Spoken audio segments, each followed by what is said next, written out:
Assalamu alaikum, dear students. I hope everyone is fine and that you have been following all the videos so far. And I also hope that your preparation for the final exams is going well. I would like to applaud the students who have been sending me different question and answers and different tasks that I've been assigning in the videos. I'm really proud of the work that you all are doing and the hard work that you're putting in. Really hats off to you. We are really proud of you. So, about the comments on the last video, all of you started asking, what about skill set 6? Ma'am, did you forget skill set 6? No, my dear students, I did not forget any skill set. Here it is right in front of you. Well, sometimes we ought to change the sequence of the topics, and I don't think that should make any difference because even in classes, sometimes we skip a topic and then we study the next topic and then we go back to the topic that we had skipped earlier and we try and cover that topic. So here it is. It was always in the plan. It is here in front of you. You're watching it right now. And I hope that the video helps you in understanding this skill set, which is a short story. So without further delay, let's go ahead and read skill set 6 together. Skill set 6, as you can see on your screens, the name is the Fancy Barbers. Very fancy name, isn't it? And this is a short story by one of the best Pakistani short story writers, Mr. Ghulam Abbas. As you can see his picture on your screen, that is Mr. Ghulam Abbas, one of the celebrated Pakistani short story writers. Let's see what do we have in the skill set. The theme of this skill set is work ethics. Well, work ethics mean the the ethics or the etiquettes that you ought to have when you are at work. So you can also call it professionalism. What is the topic of this skill set? It is endeavor, trust, and unity. Three very important characteristics, three very important essential parts of your work ethics. Endeavor is hard work, the effort that you put in. Trust, of course, very important. If you do not trust your partners, it's going to be very difficult for you to work together with them. And unity, as it is said, together we are strong. Together we stand tall. Together we succeed. So unity is very important. And the text type of this particular skill set is Pakistani short story. So let's see what do we have in this short story for you. I hope that you have your books in front of you. If you do not have your books, please go ahead and grab your book. We are now going to read and discuss skill set 6, which is from page number 100 to 105. It is a little um, detailed reading, isn't it? So let's see what do we have by Mr. Ghulam Abbas.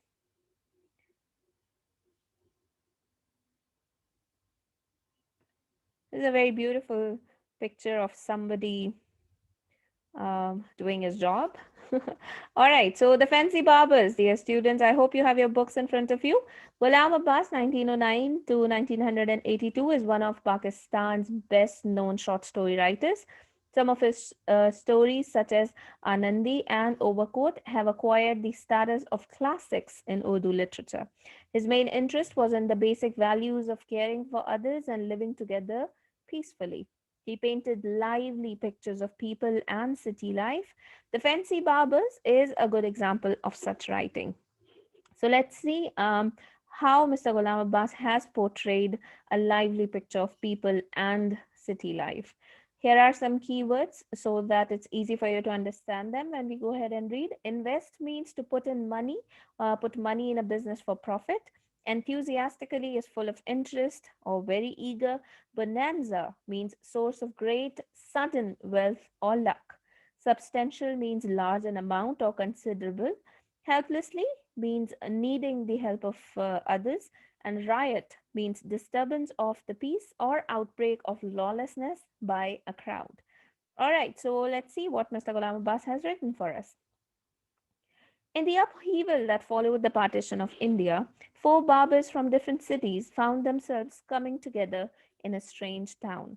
They met in a tea shop by accident, and after they had exchanged their stories of hardships, they decided to plan for the future. They pooled what money they had and agreed that they should set up a business.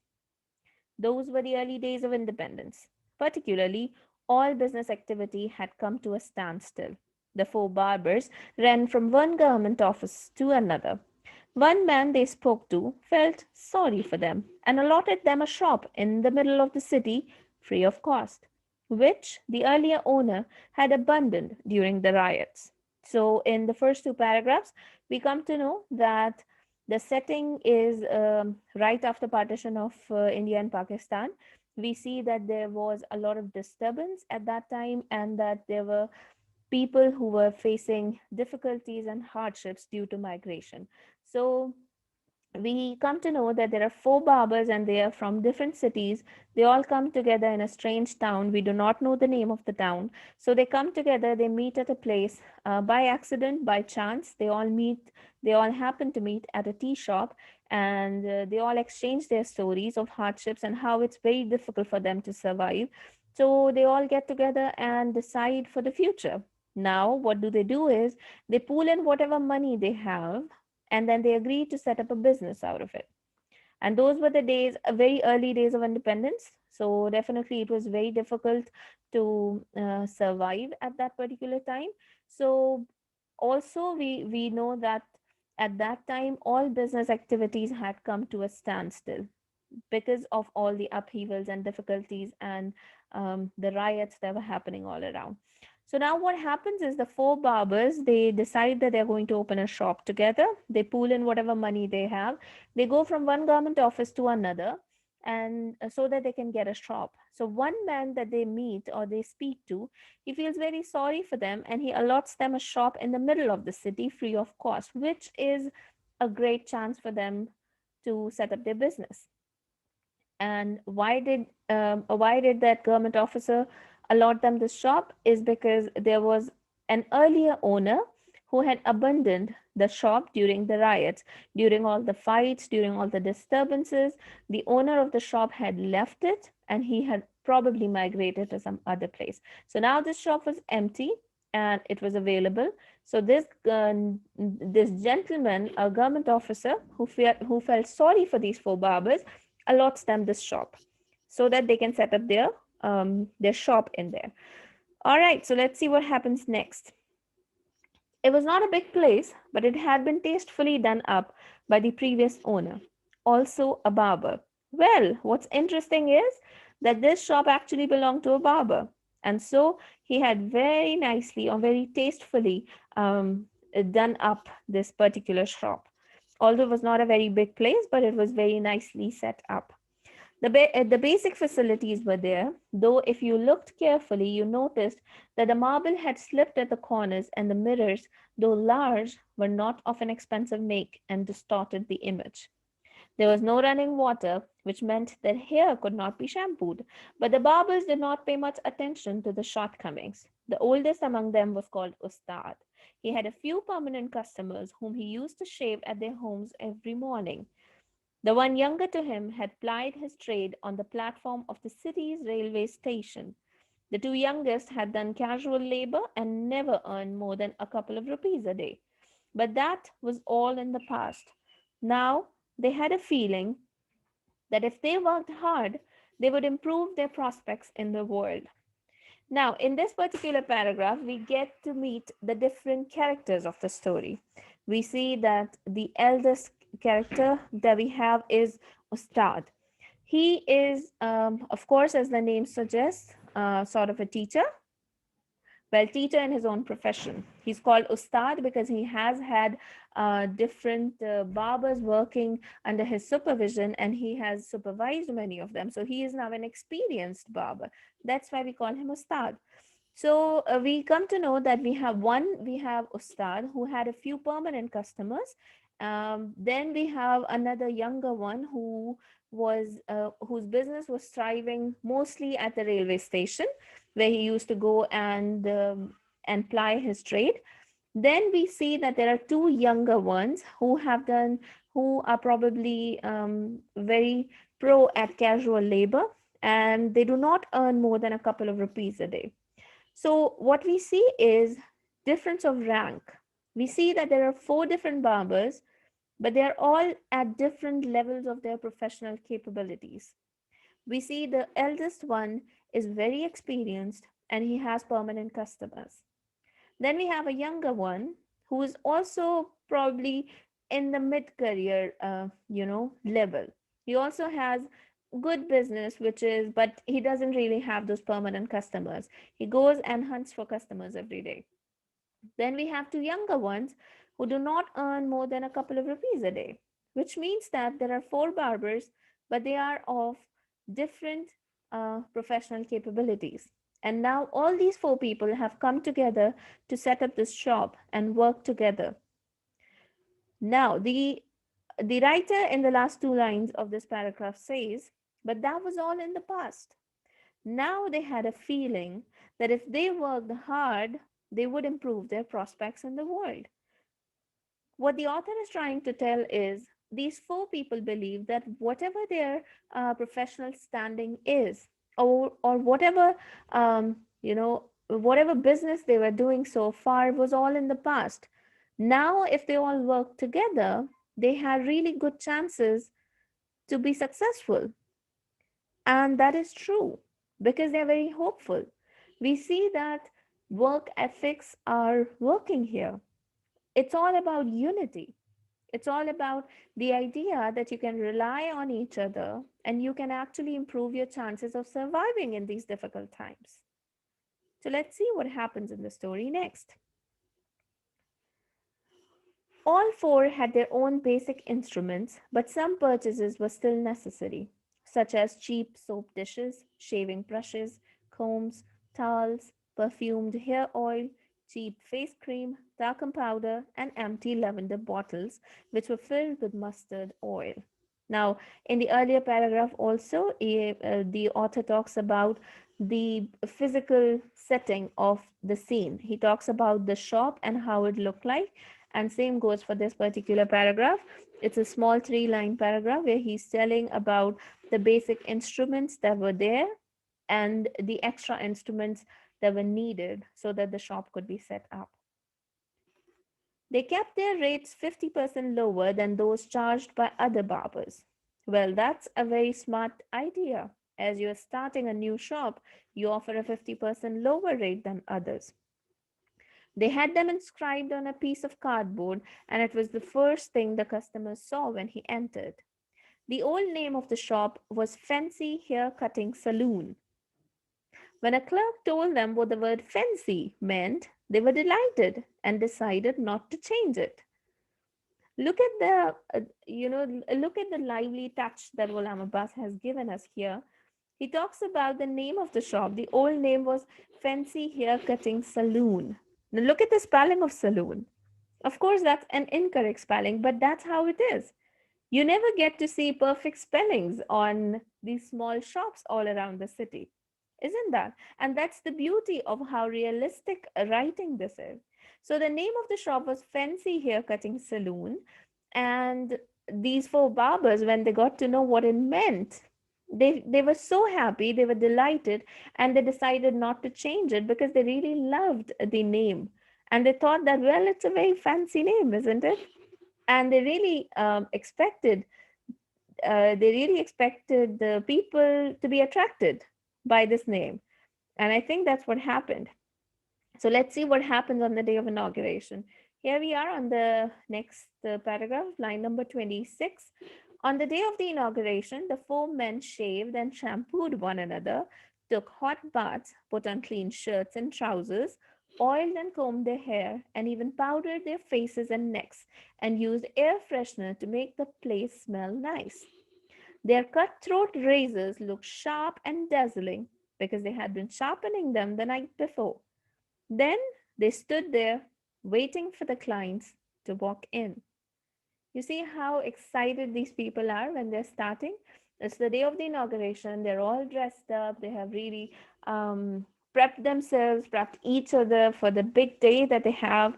And they have written the 50% lower rates and they have inscribed it on a cardboard. It's right there in the saloon. As soon as a customer enters, that's the first thing he's going to look at. Now they're all clean, nice clean shirts and trousers, oiled and combed hair, very beautiful powdered faces, and air freshener all around the room so that the place smells nice. Now they also had cutthroat razors that look really sharp and dazzling because that's what they'd been doing. They'd been prepping their instruments because that's what is going to help them today. And now what do they do is they stand there and they wait for the clients to walk in. So, dear students, at this point, we get to know that the four barbers have met together. They were in difficulty. They met together. They decided to open a shop together. They got a shop. They got lucky. They got a shop in the middle of the city, and they sort of prepped it. They pulled in whatever money all of them had, and now after a little, after a little things fixed, they have their saloon ready, and the inauguration is done. Now, what happens now is going to be the story of how their business thrives. Let's start reading further. The first evening, they had only five customers, three shaves and two haircuts. They received them enthusiastically and dusted the chairs before they invited them to sit. Have you seen these? Have you seen these shopkeepers who are really intrigued and they're really excited when they want to call customers? You must have gone to different bazaars or local markets, and have you seen those chotus all around running and calling you "Baji idhar aa jaye, Baji idhar aa jaye"? Looks like that, no? These people are so they're so enthusiastic. When they got their customers, they they sort of called them in and they were so enthusiastic that they dusted the chairs before they asked them to sit. You're like, please come. We're waiting for you. This is the day for you. And here they have. So the first evening, they only have five customers. They have three shaves and two haircuts. But let's see what happens the next day. One barber, after giving a customer a haircut, put oil in his hair and massaged his scalp slowly for a long time till the fellow became dreamy eyed. When the customer left, he tipped him one anna. They kept the place open quite late, even when there were no customers. So, this is the first day. They've been extra nice to people, they have been welcoming, they have been enthusiastic, and they have been trying their best to attract more and more customers. The next day was a public holiday, and customers began to arrive from 8 o'clock onwards. Now, it's a public holiday and everybody's free. So, of course, they're going to go get their hair trimmed, or they're going to go get a nice hair oil massage, or get their shaves done. So, I think it's going to be a bonanza for them. Let's see. So, the next day was a public holiday, and the customers began to arrive from 8 o'clock onwards. It's 8 in the morning and the customers have started coming in. By 10, it was like an unending procession with practically everyone occupied. When they closed in the evening and divided the proceeds, each one had made 4 rupees. The third day was lax, but the fourth day was a customer's bonanza, which gave them the confidence that the business had taken off. So, in this 5 lines paragraph, the author has given you a small glimpse of how their business has actually picked up. This next day, so that means the second day, they had a few customers, a good number of customers. When they divided the money that they had made that day, each one had made 4 rupees. That was huge at that time. Okay, so the third day was lax, which means it was a little slow. But the fourth day was a customer's bonanza, which gave them the confidence that the business had taken off. Now they have a lot of customers coming in. They had been in business for about a week when one afternoon, a slim, middle aged man walked in. It's about a week now, okay? And one afternoon, we get this slim, middle aged man walking in the shop. His clothes were soiled but not torn, and he was wearing an old fashioned turban. He wore spectacles, and they noticed that one of its arms had been repaired with a thread. They asked him to take a chair, but he hesitated. So, dear students, we have one more character walking in the story, and it's going to be very exciting from here on. So, let's keep an eye on this slim, middle-aged men whose clothes are dirty but that they are not torn. And he's wearing an old-fashioned turban. He is wearing spectacles, and um, he's a little hesitant in taking a chair. Shave? One of the barbers asked. No, he replied. Haircut? No. Then what do you want? The ustad asked. Please cut my nails, he replied. After his nails were cut, he said, Friends, I am a poor refugee.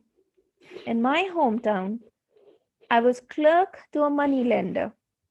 I have been wandering about in this city for many days but have found no work. If you can find me something to do, I will be in your debt as long as I live.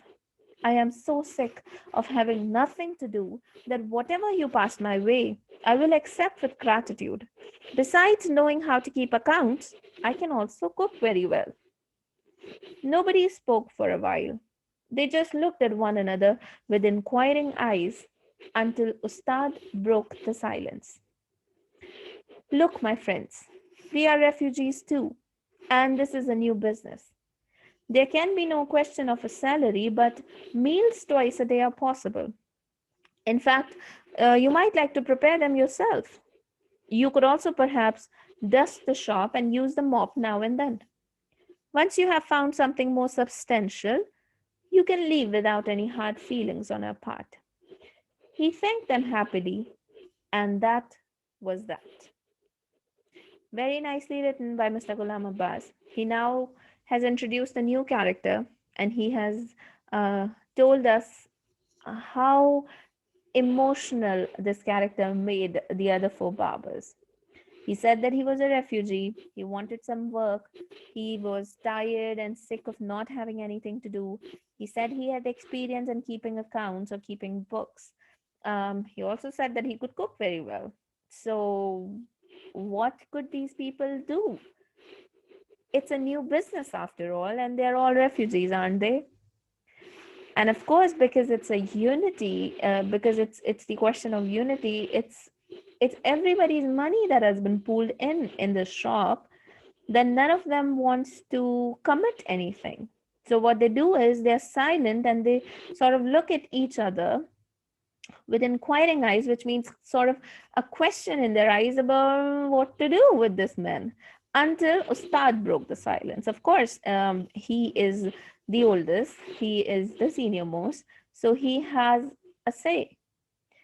And Ustad told him that, well, it's a new business, and of course, they couldn't offer him any salary, but they could offer him meals twice a day. And they asked him to, and Ustad asked him to sort of clean the shop now and then and maybe cook the food because that's what he said. He said, I can cook very well. And Ustad also told him that once you find something more suitable, once you find something substantial, you can leave without any hard feelings on our part, which means we can be saying nice goodbyes to each other without any hard feelings, and you can go your way until you get something more substantial. But it's a beautiful line here which says, he thanked them happily, and that was that. Now, that was what? That's what we're going to know in this story. What happened from now on? What is it that changed the entire scenario for these four barbers? It was this moment where they asked them to be a part of their business. Let's see what happens. The next day, aluminum pots and pans were bought, and a kitchen was established. It was clear to know everybody from day one that he was not much of a cook, but he was not asked to leave. He was quite good though at sweeping the floor, and he would also do the day's shopping. He could write letters, keep accounts, and what was more, he was polite. 2 meals a day in return for all that was not a bad deal. But we'll come to know, was that really not a bad deal? The shop was now 2 months old and business was picking up. They had new furniture and a wash basin had been installed to shampoo the customers' hair. Everyone had also managed to save a bit of money. As the third month went by, Ustad began to miss his wife and children. Finally, he took 4 days off to travel to the town where his family was staying. It took him it took him nearly a fortnight to return with his brood. Depositing them all at the railway station, he arrived at the shop and told his friends that he was in need of a small loan right away. So, dear students, what happens now in the story is the things are picking up. There's a little change or turn of events. Now, let's see what happens. One, we know that we have a new person in the shop. Now, after around 2 months, they have they have sort of installed this wash basin, and now they are offering new services. Let's just say that. Okay. Now, everyone had also managed to save a bit of money, which means that the shop is earning really well. As the third month went by, Ustad began to miss his wife and family. Now, after the third month, he goes to his own village or town, and he brings his family back to this city.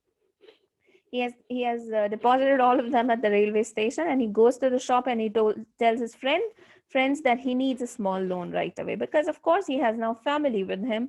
He needs to set up a small room or apartment or whatever.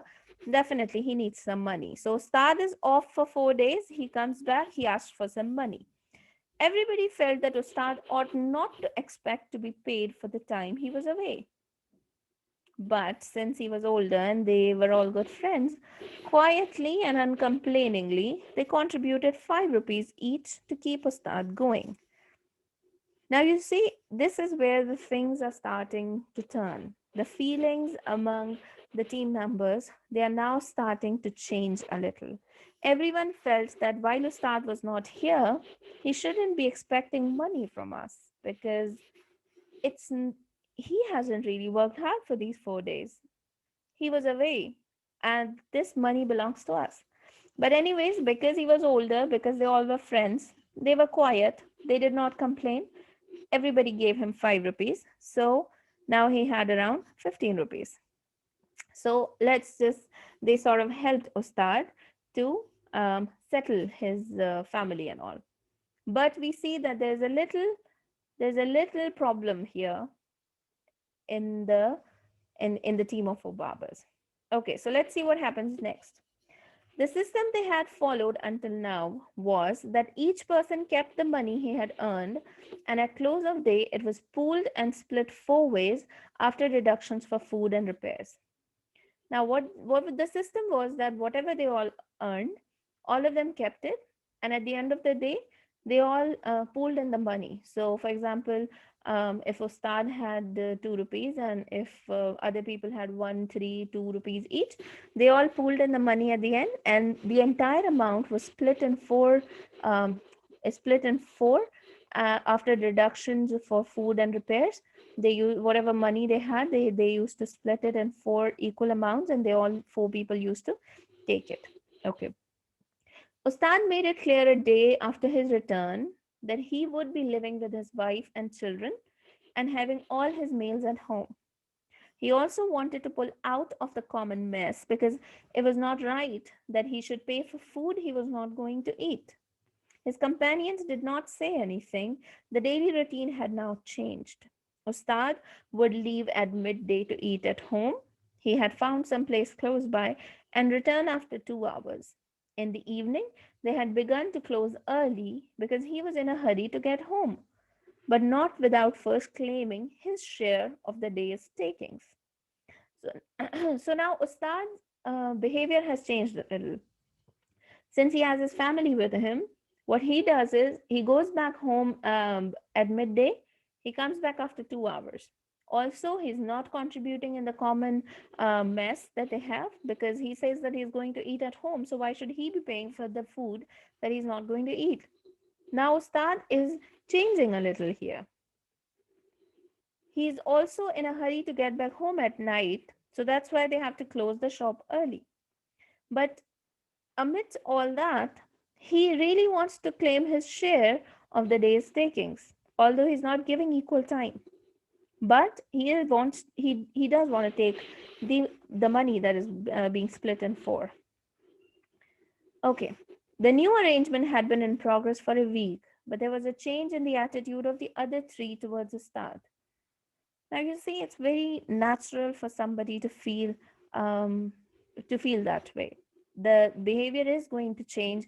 The attitude of people is going to change towards you when your attitude also starts changing. Now, since Ustad's attitude was different, these three people, his team members, the people that he worked with, had also started feeling a little strange and feeling a little, you know, disturbed by the way Ustad was behaving.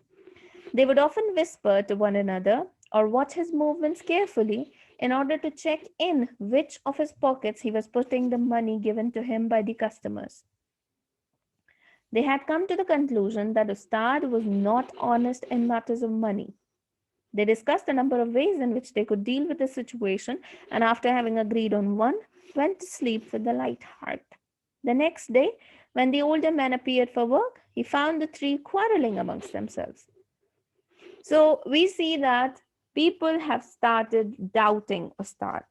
They believe that he's now not an honest man in the matters of money.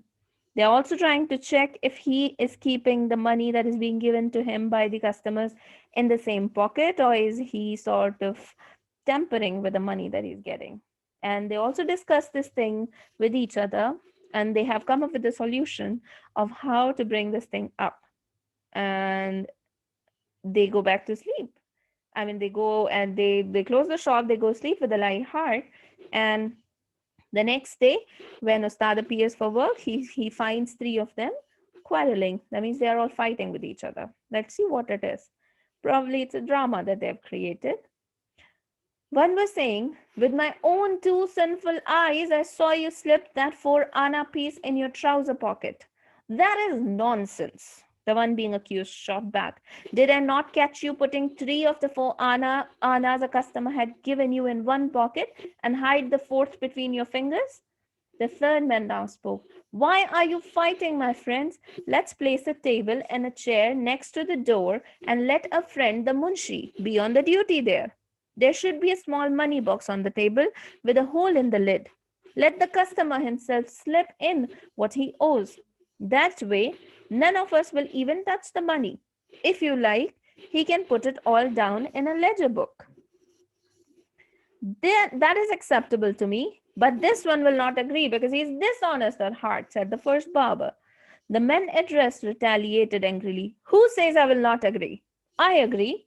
The third one looked at Ustad. And what is your opinion, Ustad?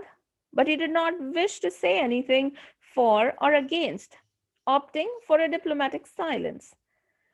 The new arrangement was put into operation the very next day. Every night, the day's earnings were counted and divided into four. So now we see that the trust here is being broken. And what they did was, of course, they could not say this directly to Ustad because he was their senior, he was sort of a teacher to them, and he was the oldest, and because they all respected him, so they did not want to say anything to Ustad. But what they believed was, they set up this small drama and they came to a conclusion that the money shouldn't be touched by us. The money should be slipped into that box by the customers themselves, and the munshi would be looking at the money. He would be looking after the money, and he would also enter the entire amount in a ledger book. So now, instead of keeping it amongst themselves, they have handed over the entire accounts thing to Munshi because it seems apparently they believed Munshi more than they believed their Ustad. Let's see what happens next in the story. Ustad neither opposed it nor gave the system his approval. He remained quiet, but not for long. One morning, while he was sharpening his razor, he burst out, I have had enough. I can't work with you people any longer. It is just not fair. This is now like a herd with everybody being beaten with the same stick. None of you can match my experience or expertise. Munshi will testify that my daily earnings are much higher than yours. Why should I be paid the same as everybody? I suggest that everyone should be paid a salary consistent with his ability and work. If this is acceptable to you, then in my view, it is the best thing that could have happened. If not, I will try my luck elsewhere. Well, Ustad is really, really angry and he wants to break this bond. He wants to sort of leave all of them and go start his own business because he believes that he's underpaid. Because his experience and his expertise, his professional capability is much higher than others. He did not have the same idea when they were starting, but now he believes that he should not be paid like everybody else. He should have a salary that is consistent with his ability and his work. And he tells them clearly that if it is not acceptable to them, he would leave them and go somewhere else. They heard Ustad out in complete silence and with the greatest concentration. Part of what he said was true. For instance, none of them could excel him in the art and technique of barbering. But did it necessarily entitle him to demand a higher share in the partnership? A partnership was a partnership, regardless of the relative skills of the partners. It was not right that a distinction should be made between those who brought in more and those who earned less. It was rather mean minded of Ustad to have come up with this differentiation. So they all believe that Ustad here is being mean and selfish because a partnership is a partnership. That's regardless of your skills or your share. Everyone has an equal say in the partnership. Everybody gets the equal share. That's what was decided at the beginning. Now, how come Ustad turned a blind eye to the agreement and changed the way he sees things? They also realized that if Ustad pulled out, they would have to pay him his share of the capital invested. The other alternative was that all three should quit. But where would they go? They were still learning the trade, and it was not easy to find work or a place to live. They finally agreed to Ustad's proposal. Ustad was to be paid 125 rupees a month. The next man, 120 rupees. The third, 100 rupees. And the youngest, 80 rupees. Ustad was pleased with himself and the others, who, after an initial bout of depression, consoled themselves with the thought that at the end of the month they would have a handsome sum of money in hand.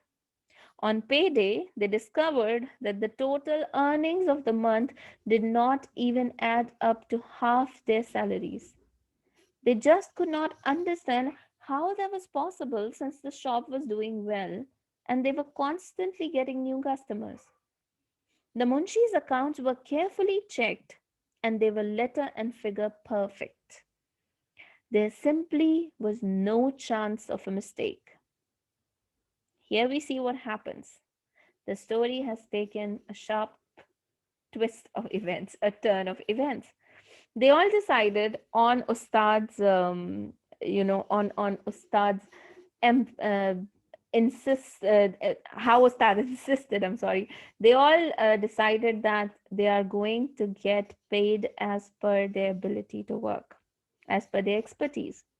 Ustad's proposal was he should be paid the most, and then all of them were to be paid a certain amount. And they all said, well, okay, well, after a month, they would have a really handsome amount of money in their hand. But what they discovered on the payday was that the money that they had was not even half of their salaries. And they just couldn't understand how was it possible when the accounts were clear, when there was no chance of mistake, when the munshi had carefully written down everything, and still they did not have enough money. They looked crestfallen at closing time that day. That means they were really upset. The Munshi appeared to be deeply concerned. Look at the word appeared here. The Munshi appeared to be deeply concerned. He came to the men and said, "You people have been good to me, and that is something I can never forget. Today I see your faces lined with worry, and it depresses me. Before I became a refugee, I somehow always managed to set aside a little every month. I have brought my savings with me, and they now sit in the post office for a rainy day. I feel that if my brothers are in need, I should not keep my money hidden away. You can invest the money in the shop and return it to me without any interest or profit when things get better. How much money do you have? The barbers asked him. He hesitated before he answered. I have 100. Next day, he took the money out and divided it among the four, but not without making them sign for it. Unfortunately, the next month was even leaner than the earlier one, and now they were really worried for the future. The Munshi had produced another 100 rupees, which he told them he had borrowed for them from his brother. The third month wasn't so hard, but in the fourth month, their income fell sharply. What was worse, the Munshi had expressed his inability to bail them out this time. So you see, four times Munshi is giving them money so that they can sort of keep the business going. Each month he has an excuse of where did he get the money from. And this month, in the fourth month, when their income has fallen sharply, Munshi told them that he's not able to help them this time. The next morning, they practically mobbed him because he alone appeared to be resourceful. He resisted for some time, but when they kept urging him to do something, he said, All right, be patient until the evening. As evening fell, he began to speak to them. Gentlemen, if you want to run this place well, you will have to improve yourselves. The first thing to do is to pay yourselves salaries that is at par with what other barbers earn. I'm going to propose a scale, and if you accept it, I can guarantee that your revised salaries will be paid to you every month and on the first day. How I get the money is not your problem. After all, you have been good to me, and that is something I can never forget. Now, if these terms are acceptable to you, the money that you need can be arranged.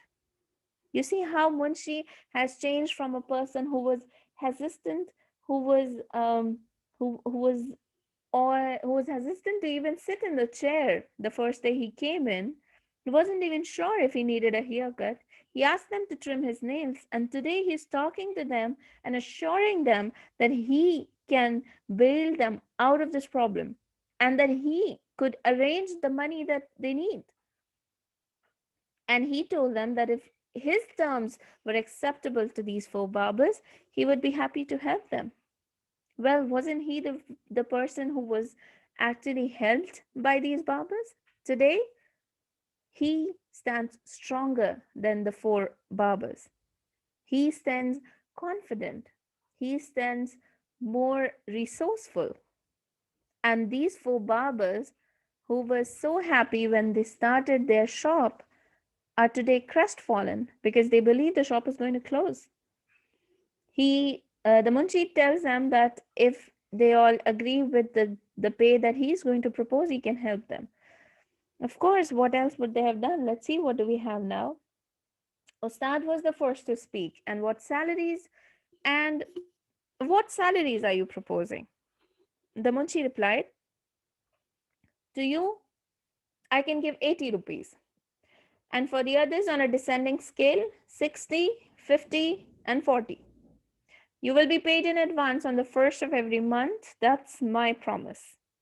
And remember, friends, your salaries will in no case be lower than what other barbers in the business make. The four barbers were silent for a long time. Then they looked at one another helplessly and bowed their heads. Look at the helplessness of these four barbers. They took this person in as a refugee. They helped him and told him that when he has substantial amount, he could leave without any hard feelings. Their shop had bonanza of customers. They were really going well. And once Munshi had taken over the accounts, slowly and gradually, we see that their earnings start falling sharply. And instead of getting the salaries that they had thought, they were now given an arrangement of half of the salaries that they actually thought they would get. And today, they do not have anything else in their hands but to agree with what Munshi is saying. And that is only because they lost trust in each other, because they were now not united the way they were at the start of the story.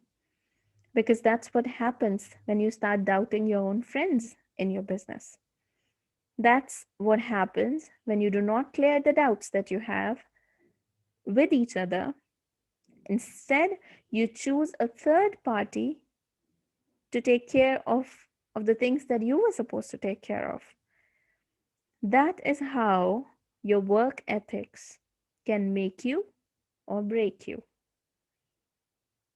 So, dear students, this is a beautiful story that has been adapted from the Fancy Barbers by Mr. Ghulam Abbas. And I hope that you liked the story and I hope that you learned a good lesson out of it.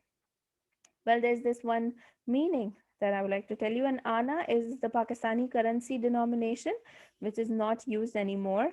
1 rupee used to consist of 16 anas. Okay, you should go and ask your parents about it. Okay, ask them how many anas were they getting when they were going to their schools. Okay. All right, so let's have a look at the question and answers. This is exercise C, reading for the main idea. What brought the four barbers together? I think I have discussed this thing in detail. I would just give you some ideas, some hints of what I think what I propose as an answer. I am sure that you can write your own answers and you can make the meaning out of the story that we have just read and discussed in detail. I hope that it's going to be easy for you to answer these questions. Let's see. What brought the four barbers together? Remember that the post partition period, the upheavals, the disturbances in their lives, the businesses that had that had been on a standstill. There was the moment their hardships brought them together, and I think also luck, maybe because they all happened to be at the same tea shop at the same time. So probably it is the answer is going to be a mixture of these two things. It was their luck as well as their um, planning for the future that brought them together. Okay. How did their business fare in the beginning? We see that before Munshi comes in, their business has started going really well. Their business was very good at the beginning. The first day was okay. The second day, the third, fourth, and slowly and gradually, after a couple of weeks, we see that the business is really booming. Okay.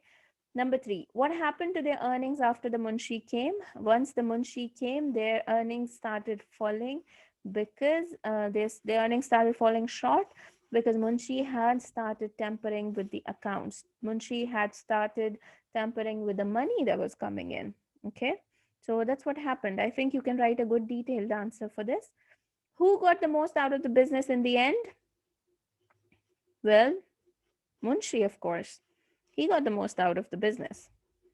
And I think you know the answer, you know the detailed answer of it.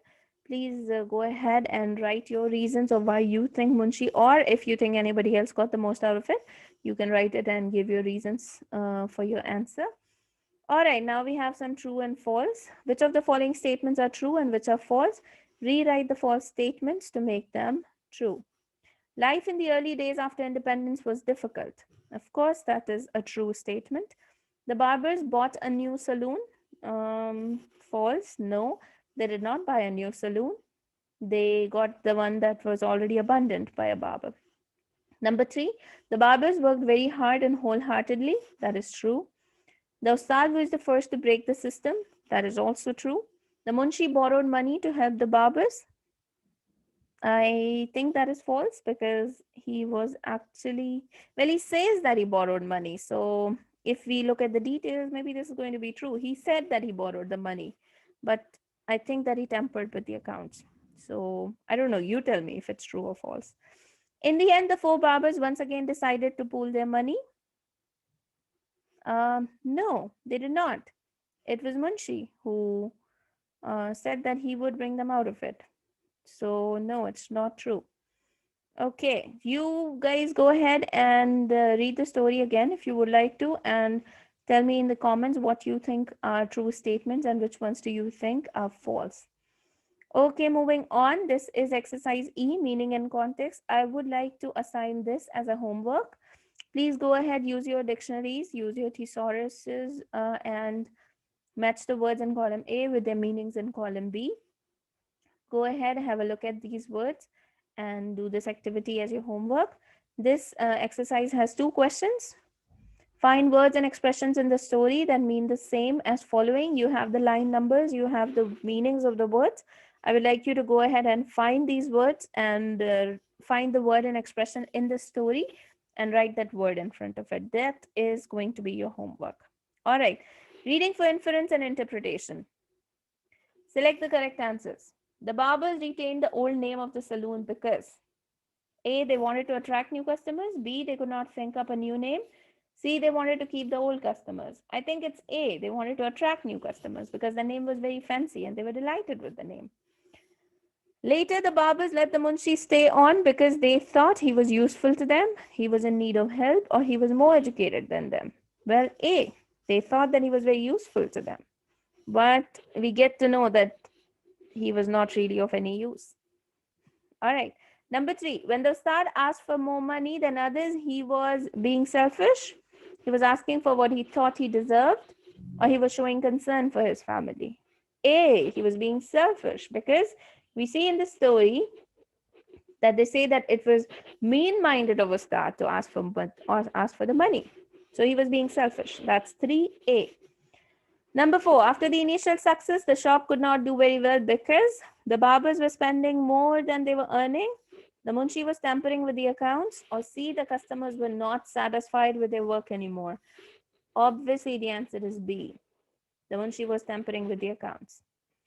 Number five, at the end, the barbers bowed their heads because they had lost faith in each other, had accepted the munshi as their boss, had given up all hope of doing better. It is going to be B, I think. They had accepted Munshi as their boss. They did not have any other choice.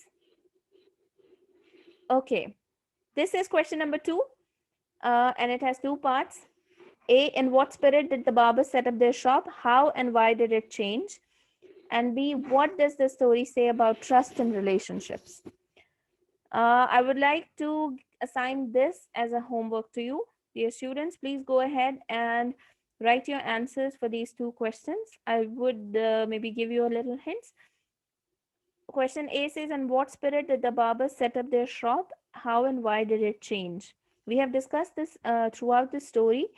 You will talk about the initial stages when you see that they are really hopeful, they are enthusiastic, they are trustworthy, they are very happy, they are pooling in money and all doing all those things. So they had really high spirit, they had high hopes out of the shop, but slowly and gradually it started changing when Ustad's behavior was changed, and then there was a little doubt among them, and then of course with Munshi taking over the accounts, things changed at a great pace. So I think these are the pointers that you can use to form your answer. B is, what does the story say about trust and relationships? I think that's the most important question here. Trust in relationships. Students, trust is the the basis of all relationships here.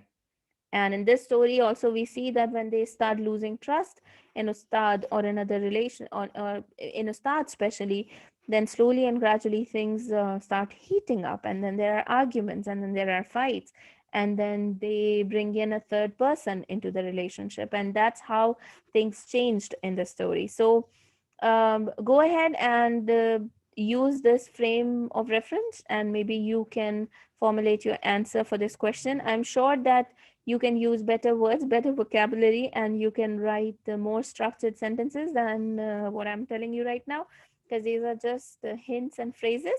And I hope that it's going to be easy for you to write your answers after watching this video and after going through the story with me. I believe that I have discussed the story in detail, and that it's now clear to you what the four barbers were doing and how did their work ethics uh, bring them the fate that they finally got. All right, dear students, so we have gone through the exercises once again very quickly. We did exercise C. I just gave you some answers. Exercise D, true and false. Then we have inference and interpretation. And here you have your homework, exercise E, meaning and context, and second is exercise F, reading for inference and interpretation, question number 2. Please go ahead and do this homework.